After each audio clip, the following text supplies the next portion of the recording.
오늘 주일 예배는 사랑하라, 할 수만 있으면 많이 사랑하라. 그런데 사랑을 어떻게 하는 거지? 라는 제목으로 잠깐 시간 은혜를 나누고자 합니다.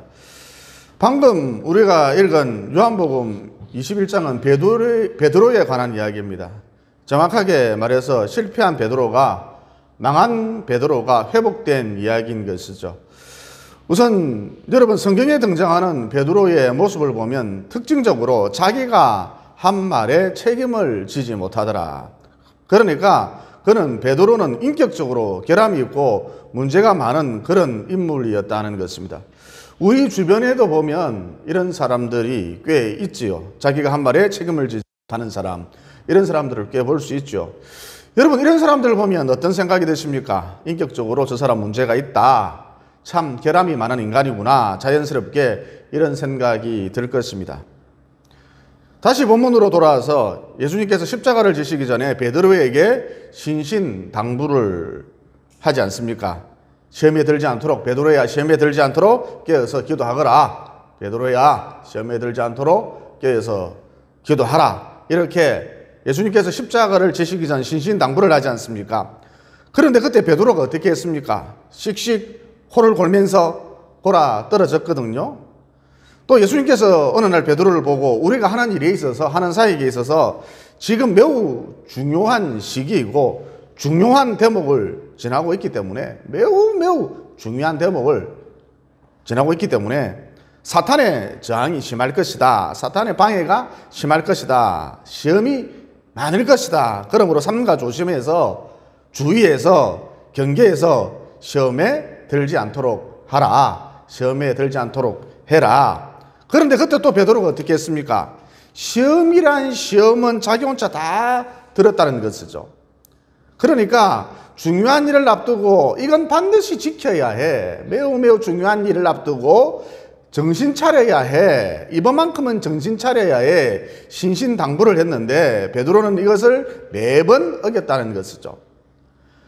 또 예수님께서 결국 로마 군인들에게 잡혀가셨고, 이에 놀란 베드로가, 당황한 베드로가 길거리를 헤매고 있을 때에 작은 아이 하나가, 여종 하나가 베드로를 보고 큰 소리로, 주변 사람들이 다 들리도록 큰 소리로, 이 사람도 베드로를 보고 이 사람도 예수를 따랐더라. 그러니까 나는 예수님을 모른다고 3번씩이나 부인하지 않습니까?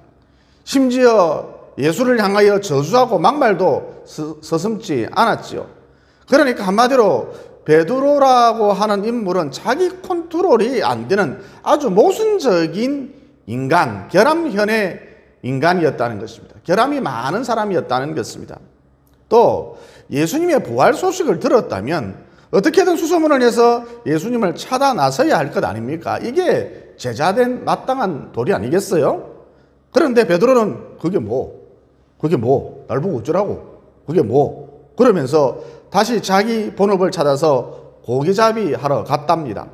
따라서 요한복음이 20장으로 끝났다면 베드로는 자타공인 실패자, 구제불능의 인간일 수밖에 없다는 것이죠. 그런데 여러분이 잘 아시다시피 베드로는 마침내 회복되었거든요. 정확하게 말해 예수님의 사랑이, 다른 게 아닙니다. 예수님의 사랑이 베드로를 회복시켜 주었다는 것입니다. 그러니까 사랑이 뭐예요? 사랑의 정의. 사랑이 도대체 무엇입니까? 사랑이 생명이구나. 곧 살리는 능력이라는 것입니다. 회복시켜주는 능력이라는 것입니다. 그리고 우리도 사랑해야 한다. 할 수만 있으면 많이 사랑해야 한다. 많은 사람들을 사랑해 주어야 한다. 더 나아가 사랑의 기술, 사랑의 테크닉을 배워야 한다는 것이죠. 우선 12절에 보면 예수님께서 베드로에게 다음과 같이 말씀을 하셨지요. 어서 빨리 와서 베드로야 조반을 먹어라. 아침밥 먹자. 그러니까 우리가 서로 사랑해야 하는데, 할 수만 있으면 많은 사람들을 사랑해야 하는데, 사랑을 도대체 어떻게 해야 하는가? 사랑의 기술, 사랑의 테크닉이 무엇인가? 먹여주라는 것입니다. 여러분, 우리 주변에 보면 특별히 영적으로 다운되어 있는 사람들이 있잖아요. 이런 사람들에게, 영적으로 다운되어 있는 사람들에게 사명 이야기를 한다든지, 혹은 정신 차려라, 신앙이 그게 뭐냐, 권사가 그게 뭐냐, 집사가 그게 뭐냐, 그러면서 질책을 한다거나 그러면 안 되고, 우선 무엇을 해주라? 먹여주라는 것입니다. 부지런히 먹여주라는 것입니다. 기회가 되는 대로 먹여주라는 것입니다. 이렇게 먹여주면 어느 정도 어느 누구라도 사람이 회복되거든요. 즉 몸이 근질근질해진다는 것입니다. 그 다음 이렇게 몸이 근질근질해지면 10중 8구 99%는 10중 8구 이제부터 내가 어떻게 해야 합니까? 무엇을 해야 합니까? 어떻게 하면 좋겠습니까? 이런 질문을 하기 마련이거든요. 이때 가서 짤막하게 권면해주면 조언해주면 된다는 것이죠. 그러니까 먹여준다. 부지런히 먹여준다. 기회가 되는 대로 먹여준다. 이게 아무것도 아닌 것 같아도 성경이 가르쳐주는 매우 중요한 사랑의 기술, 사랑의 테크닉이라는 것이죠. 그리고 우리가 많은 경우 용서한다 그러지만 이게 제대로 된 용서가 아닌 이유는 용서한다 그래놓고 그래 내가 네 용서할게 용서한다 그래놓고 그땐 왜 그랬어? 그때 왜 그런 말을 했어? 그러면서 꼭 가시 박힌 말을 남기기 때문이다라는 것입니다. 그러니까 우리가 흔히들 말하는 용서란 내가 납득이 되었을 때 용서하겠다는 거예요. 그래서 물은 것을 또 물어보고 그래도 납득이 안 되면 더 집요하게 캐묻는다는 것입니다. 이런 과정을 통해서 내가 어느 정도 납득이 되면 그래 내가 너를 용서해 줄게 그런다는 것이죠. 그런데 용서에 관하여 성경은 70번씩 7번이라도 용서해 주라 그러셨거든요. 그러니까 쉽게 말해 간단하게 말해서 납득이 안 되어도 용서해 주라는 것입니다. 그래서 결론 납득이 되었을 때 하는 용서는 진정한 용서가 아니다. 이렇게 용서하면 납득이 되었을 때 용서하면 진정한 용서를 하지 않은 것이므로 나도 살리지 못하고 상대방도 살리지 못한다는 것이죠. 그러니까 이런 용서는 내가 납득이 되었을 때 비로소 하는 용서, 이런 용서에는 한마디로 무엇이 없다? 생명이 없다는 거예요. 반면 용서를 이렇게 하는 사람들이 있죠. 상대방이 미안하니까 나한테 미안하니까 여러 가지 이유나 변명을 늘어놓을 것 아닙니까? 그때 그런 말 더 이상 하지 않아도 돼. 굳이 나를 납득시키려고 하지 마. 그런 수고는 하지 않아도 돼. 우리 밥이나 먹으러 가자. 여러분 이게 성경에서 말하는 진정한 용서거든요.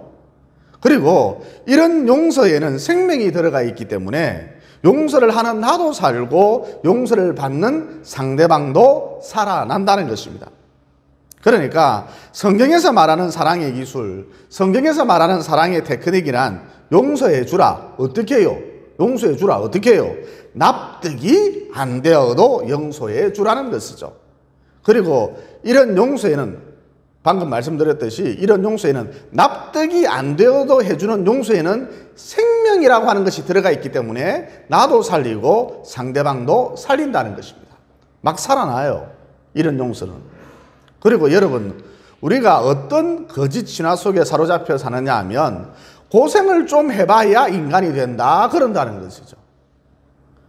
그리고 대부분 이것을 자기에게는 적용시키지 않고 상대방에게 남에게 꼭 적용시키려 한다는 것입니다. 예를 들어서 저놈은 좀 굴러봐야 해. 저놈은 좀 당해봐야 해. 좀 매서운 맛을 봐야 해. 이놈은 좀 고생을 해봐야 해. 굶어봐야 해. 그래야 인간이 되지. 그래야 사람이 되지. 그런다는 것입니다. 여러분 전 국민이 다 아는 희대의 연쇄 살인범이자 성폭행범이자 탈옥수인 신창원. 어릴 적 그의 아버지는 신창원이를 사람 만들어 보겠다고 신창원이를 인간 만들어 보겠다고 직접 여러 차례 경찰서로 끌고 갔다고 합니다. 그리고 옥살이까지 시켰거든요. 즉 매섭게 고통스럽게 무섭게 고생을 시켜봤다는 것이죠. 그러면 신창원이가 이를 통해서 고생을 통해서 사람이 됐느냐? 매서운 고생을 통해서 인간이 됐느냐? 인간이 되기는커녕 감옥에서 도둑질을 하는 법, 위협하는 법, 강도짓 하는 법 이런 것들을 몽땅 배워서 더욱 악마화 되었다는 것입니다.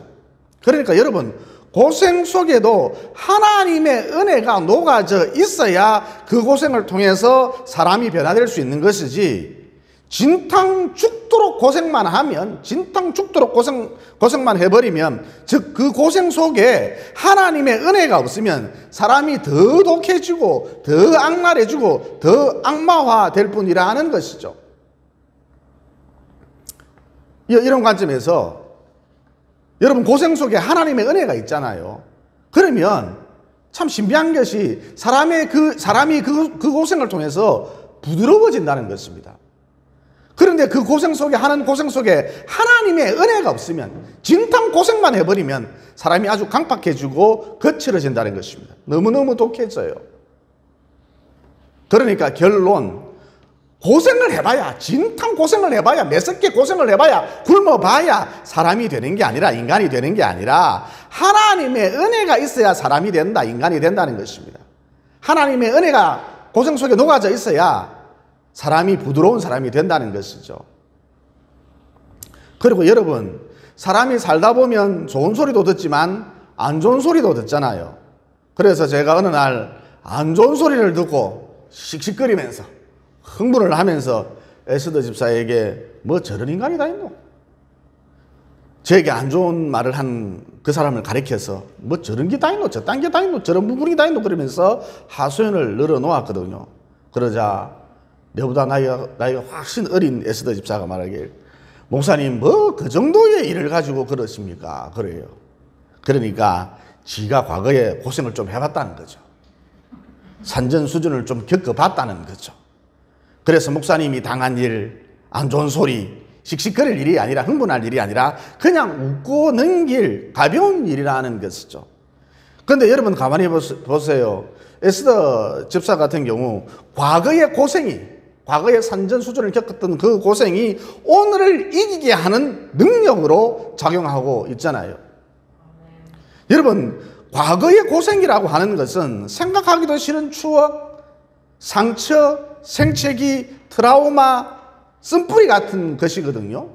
과거의 고생이라고 하는 것은, 과거의 고생을 정의 내려보면, 그런데 이게 상처, 생채기, 트라우마, 쓴뿌리, 이게 인생에 독이 되지 않고 나를 파멸시키지 않고 오늘을 이기게 하는 능력이 된다? 그러면 그 이유가 무엇일까요? 한마디로 하나님의 은혜가 에스더 집사를 덮고 있기 때문입니다. 그래서 결론, 한평생을 고생만 하면서 살았다 할지라도 하나님의 은혜가 나를 덮어버리면, 그 놀라우신 하나님의 은혜가 나를 덮어버리면 이게 오늘을 이기게 하는 능력이 된다는 것이죠. 그러니까 하나님의 은혜만이 사람을 살릴 수 있다는 것입니다. 다시 말해, 과거의 고생으로 인한 트라우마, 과거의 고생으로 인한 상처, 생채기로 인해 오늘을 살기 힘든 분들은 하나님의 은혜를 구하라는 것이죠. 그러면 과거의 고생으로 인한 상처, 과거의 고생으로 인한 트라우마, 쓴뿌리, 생채기, 이게 오늘을 승리하게 하는, 오늘을 이기게 하는 능력으로 바뀐다는 것입니다. 그리고 여러분, 회개를 하는 것입니까? 회개가 되어지는 것입니까? 회개는 되어지는 것입니다. 즉 회개의 영이 내 속으로 들어올 때 곧 하나님의 은혜가 위로부터 임할 때 이상하게도 회개가 되어진다. 이상하게도 눈물이 뺨을 타고 흘러내린다는 것이죠. 그러니까 사람을 회복시키려고, 사람을 변화시키려고 저 사람을 회개시켜 보겠다, 이건 주제넘는 짓이다라는 것이죠. 그러므로 인간이 되려면 고생을 해봐야 돼, 굶어봐야 돼, 혹은 회개시켜 봐야지, 그러지 말고 상대방에게 하나님의 은혜가 임하도록, 하나님의 은혜가 임하도록 조용히 중보기도 해주는 것이 성경이 가르쳐주는 사랑의 기술, 사랑의 테크닉이라는 이 진리를 명심하시고 늘 하나님의 은혜를 구하는, 늘 하나님의 은혜를 앞세우는 여러분들 되시기를 예수님 이름으로 진심으로 축원을 드립니다. 그 다음 성경이 가르쳐주는 사랑의 테크닉, 사랑의 기술이 무엇이냐? 어떻게 우리가 사랑을 해야 하느냐? 불편하지 않도록 상대방을 대우해 주라는 것입니다.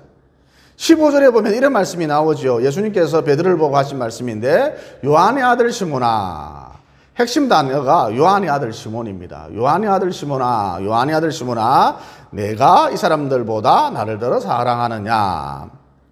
여러분, 당시 사람들이 베드로를 보고 무엇이라고 불렀느냐? 반석이라는 뜻을 가진 게바라고 불렀거든요. 베드로를 보고 게바라고 불렀거든요.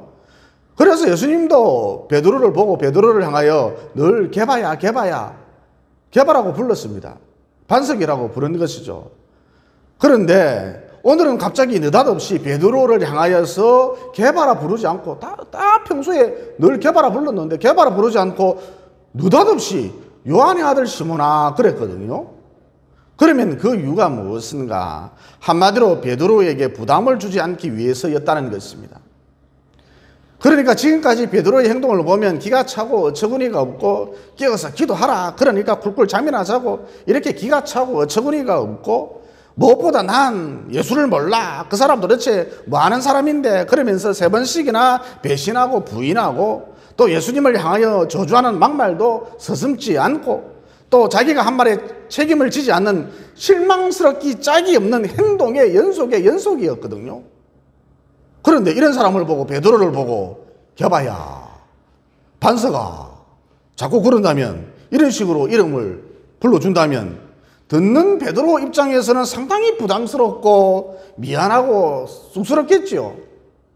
그래서 예수님께서 베드로를 보고 게바야 반석아 이렇게 부르지 않으시고 요한의 아들 시몬아 이렇게 불러주셨다는 것입니다.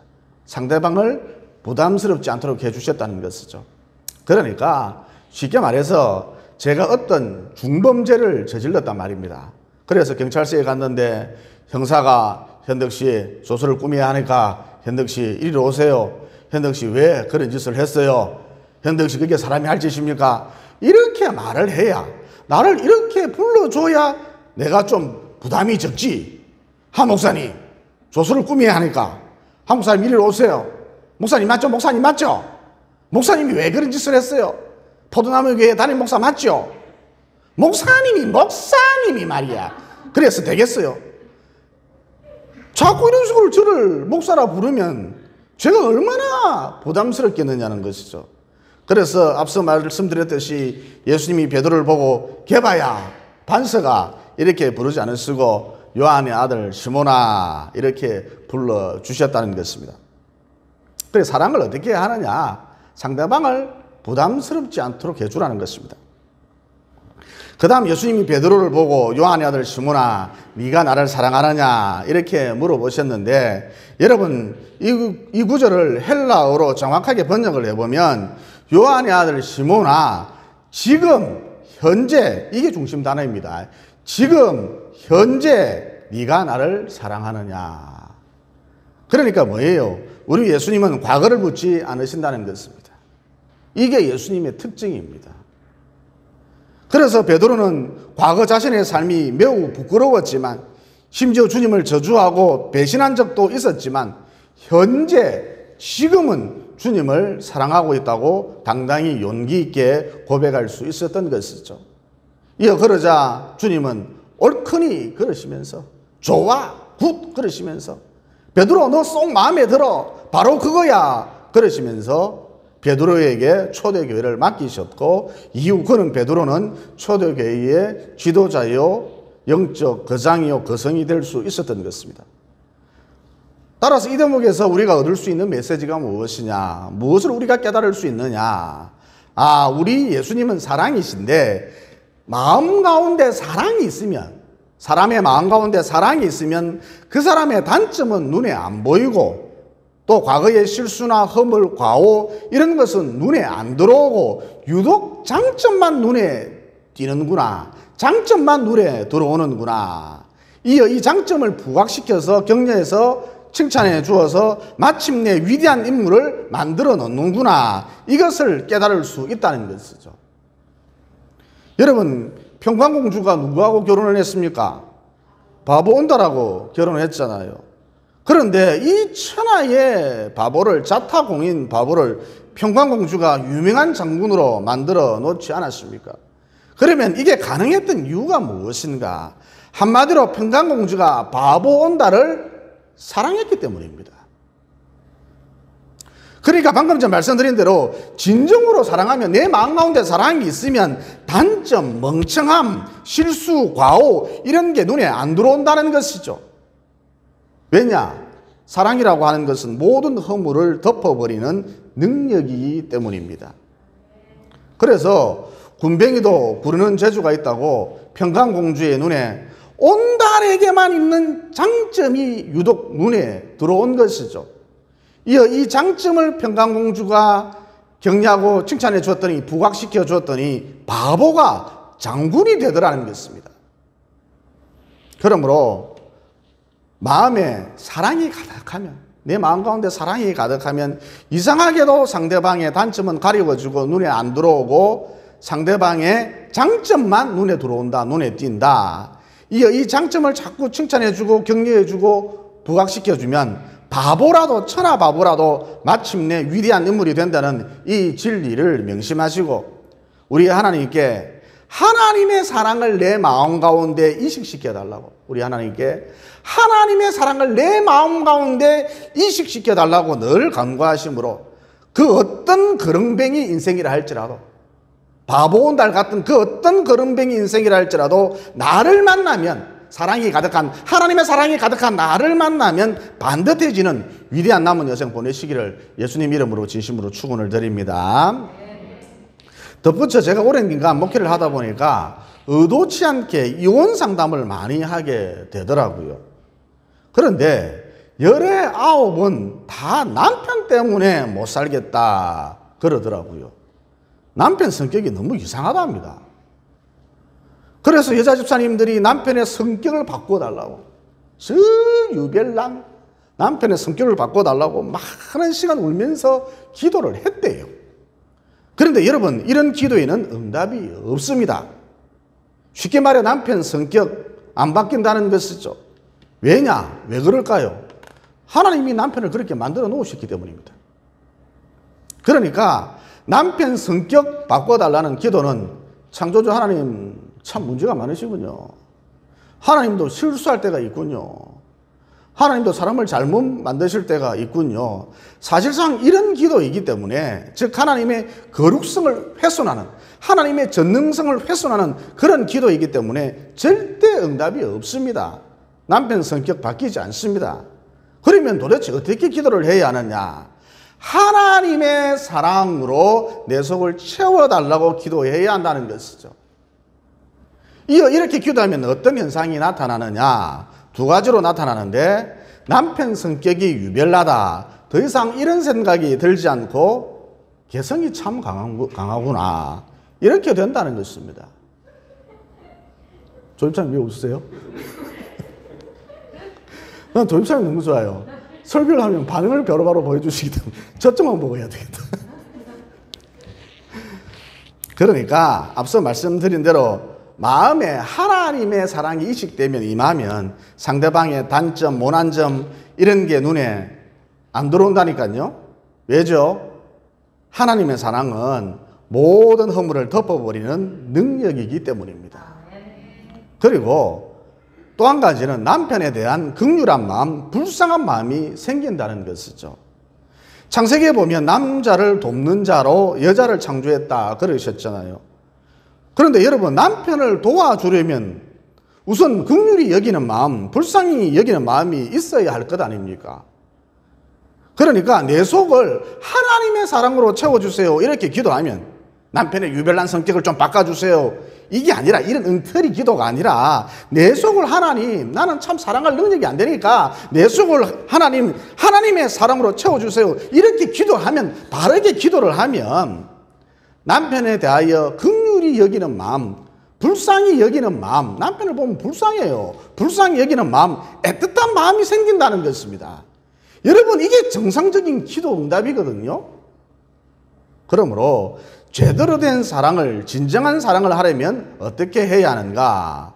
우선 나는 제대로 된 사랑, 진정한 사랑을 할 수 없는 존재다라는 것을 알고 하나님의 사랑이 내 속에 임하도록, 임재하도록 늘 간구해야 한다는 이 진리를 붙드시고, 날마다 하나님의 사랑을 간구하여 내 속에 하나님의 사랑을 이식시킴으로 모든 미움과 증오를 단번에 날려버리는 사랑의 원자탄으로서 크게 쓰임받는 위대한 남은 여생 보내시기를 예수님 이름으로 진심으로 축원을 드립니다. 기도드리겠습니다. 사랑의 하나님, 우리는 사람을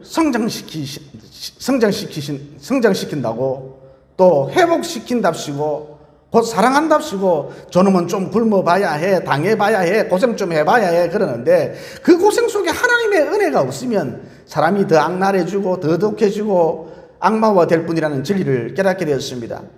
또 우리는 사람을 변화시킨답시고 즉 사랑한답시고 회개를 촉구하기도 하는데 회개는 하는 게 아니라 자기가 하는 게 아니라 되어지는 것이다. 즉 하나님의 은혜가 임해야 한다는 진리도 더불어 깨닫게 되었습니다.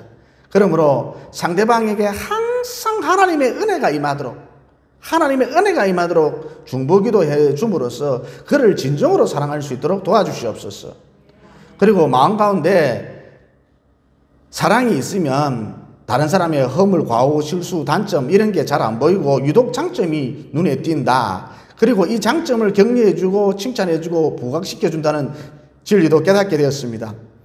그러므로 항상 하나님의 사랑을 우리 마음 가운데 인식시켜 주셔서 모든 사람의 허물을 덮어줄 뿐만 아니라 바보, 언들 같은 사람이라 할지라도 넉마주의 인생이라 할지라도 장군으로 만들 수 있는 영적 능력자, 사랑의 원자탄이 다 될 수 있도록 도와주시옵소서. 내가 너희를 사랑한 것 같이 너희도 서로 사랑하여라 이렇게 분부하신 예수님 이름으로 기도드리옵나이다. 아멘.